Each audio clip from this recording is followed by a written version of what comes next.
നമസ്കാരം. വാർത്തകൾ വായിക്കുന്നത് സഫിയ ടീച്ചർ. പ്രധാന വാർത്തകൾ. ഇന്ദിരാഗാന്ധി സത്യപ്രതിജ്ഞ ചെയ്തു. ശ്രീമതി ഇന്ദിരാഗാന്ധി ഇന്ന് കാലത്ത് രാഷ്ട്രപതി ഭവനിൽ വെച്ച് യൂണിയൻ ക്യാബിനറ്റ് മന്ത്രിയായി സത്യപ്രതിജ്ഞ ചെയ്തു.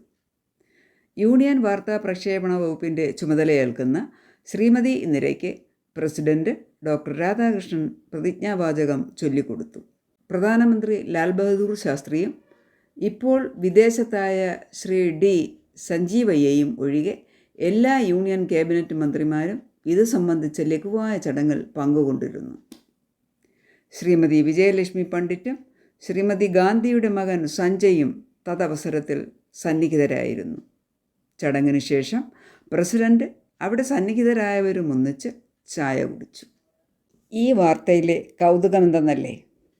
ഈ വാർത്ത പ്രസിദ്ധീകരിച്ചത് 1964 ജൂലൈ 3 വെള്ളിയാഴ്ച കോഴിക്കോട് നിന്നും പ്രസിദ്ധീകരിക്കുന്ന മാതൃഭൂമി പത്രത്തിലെ വാർത്തയാണ്. 1964 എന്ന് പറയുമ്പോൾ ഇപ്പോൾ 2025, അതായത് 60 വർഷങ്ങൾ കഴിഞ്ഞിരിക്കുന്നു. ഈ പത്രം ഇന്ദിരാഗാന്ധി മ്യൂസിയത്തിലെ ഡൽഹിയിലെ ഇന്ദിരാഗാന്ധി മ്യൂസിയം സന്ദർശിച്ചപ്പോൾ ഈ പത്ര കട്ടിംഗ് അവിടെ പ്രദർശിപ്പിച്ചിരുന്നത് ഞാൻ ഫോട്ടോ എടുത്തതാണ്. ഇതിലെ കൗതുകകരമായ ഈ വാർത്ത പബ്ലിഷ് ചെയ്ത തീയതി തന്നെയാണ് 1964 ജൂലൈ 3.